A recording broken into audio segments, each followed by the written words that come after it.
ভাবুন তো, একটা সরকারি প্রকল্প যা হয়তো লক্ষ লক্ষ মানুষের রোজকার আর্থিক হিসাবটাই বদলে দিতে পারে, কিন্তু শুধু একটা ছোট্ট প্রযুক্তিগত ভুলের জন্য সেই টাকাটা আর সঠিক অ্যাকাউন্টে পৌঁছালো না। হ্যাঁ, এমনটা কিন্তু হরহামেশাই হতে পারে। আজকের এই বিশেষ বিশ্লেষণে আমরা প্রস্তাবিত পশ্চিমবঙ্গ অন্নপূর্ণা ভাণ্ডার প্রকল্পের একদম গভীরে গিয়ে খুঁটিনাটি দেখব।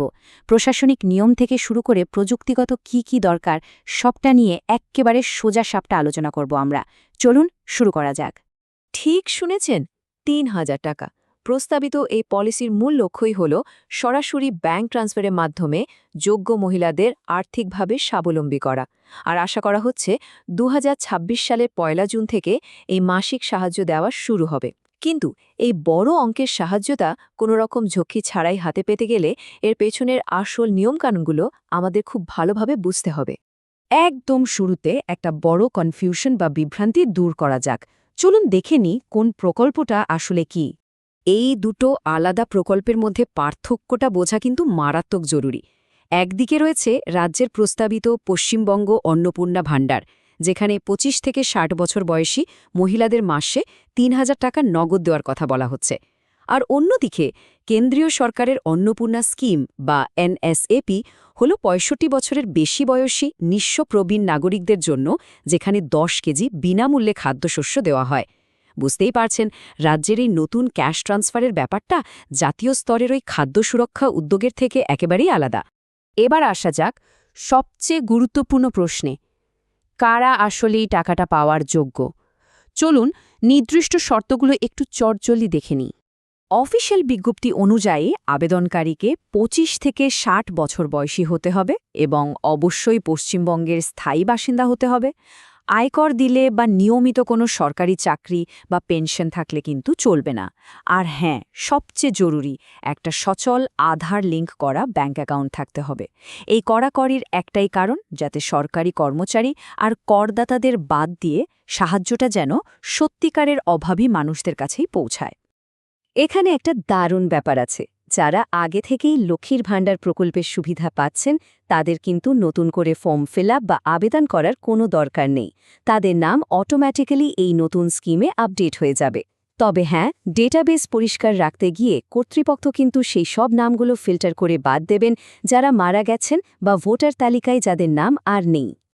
এবারে আসি প্রযুক্তিগত দিকটায়। ব্যাংক অ্যাকাউন্টটা ঠিক কিভাবে প্রস্তুত রাখতে হবে সেটাই এখন দেখে নেওয়া যাক।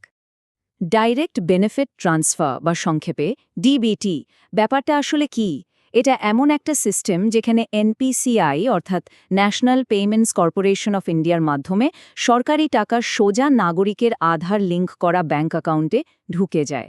একটা কথা পরিষ্কার বলে রাখি, সফল আধার সিডিং আর অ্যাক্টিভ ডিবিটি ম্যাপিং ছাড়া এই মাসিক সাহায্য কিন্তু কোনোভাবেই প্রসেস হবে না। মানে এই টেকনিক্যাল ধাপটা ১০০% বাধ্যতামূলক।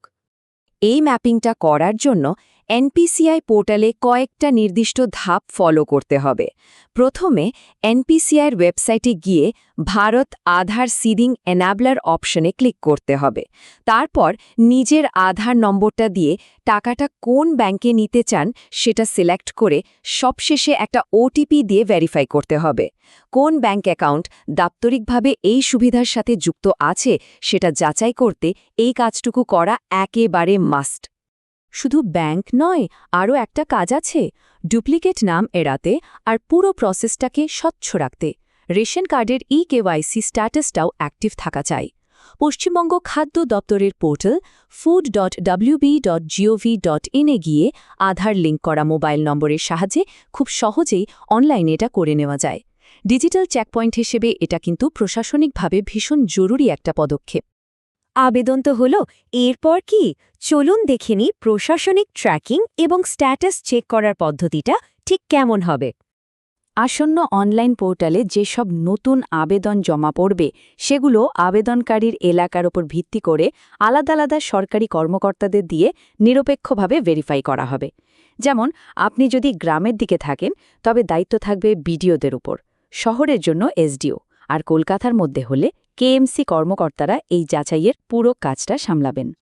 এই পর্যায়ে এসে ডিজিটাল জালিয়াতি থেকে মারাত্মক সাবধান থাকতে হবে। বিভিন্ন সূত্র থেকে জানা যাচ্ছে প্রতারকরা নাকি নকল পোর্টাল বানিয়ে পাসওয়ার্ড আর টাকা হাতানোর ফাঁদ পাচ্ছে। তাই স্ট্যাটাস তাড়াতাড়ি চেক করার নাম করে ভুলেও কাউকে একটা পয়সা দেবেন না। মনে রাখবেন, আসল সরকারি প্রকল্পে কোনো ফি লাগে না। আর হ্যাঁ, অনঅফিসিয়াল কোনো লিঙ্কে ক্লিক করে নিজের ওটিপি কখনোই শেয়ার করবেন না। একবার অফিসিয়াল ট্র্যাকিং সিস্টেমটা লাইভ হয়ে গেলে নিজের অ্যাপ্লিকেশন আইডি, মোবাইল নম্বর বা আধার নম্বর দিয়ে খুব সহজেই দেখে নেওয়া যাবে কাজটা কতদূর এগোলো। মূলত 4টে ধাপে এটা হবে। প্রথমে আবেদনটি টেম্পোরারি সেভ হবে, তারপর ফাইনাল সাবমিট, এরপর সব ঠিকঠাক থাকলে ভেরিফাইড এবং সবশেষে একদম চূড়ান্ত অ্যাপ্রুভড বা অনুমোদন পেয়ে যাবে। এই ধাপগুলো দেখলেই বুঝতে পারবেন যে ফাইলের কাজ দাপ্তরিকভাবে ঠিক কতটা এগোলো। সবশেষে একটা খুব জরুরি প্রশ্ন দিয়ে আজকের আলোচনাটা শেষ করব। ডিরেক্ট বেনিফিট ট্রান্সফার বা ডিবিটির জন্য নির্ধারিত ব্যাংক অ্যাকাউন্টটা কি আজই পুরোপুরি ম্যাপ করা আছে? প্রস্তাবিত এই প্রকল্প চালু হওয়ার আগেই প্রযুক্তিগত দিক থেকে নিজেকে সম্পূর্ণ প্রস্তুত রাখাটাই কিন্তু এখন সবচেয়ে বুদ্ধিমত্তার কাজ। এই ছোট্ট কিন্তু মারাত্মক গুরুত্বপূর্ণ কাজটা কি আজই সেরে ফেলা উচিত নয়? ভাববেন কিন্তু।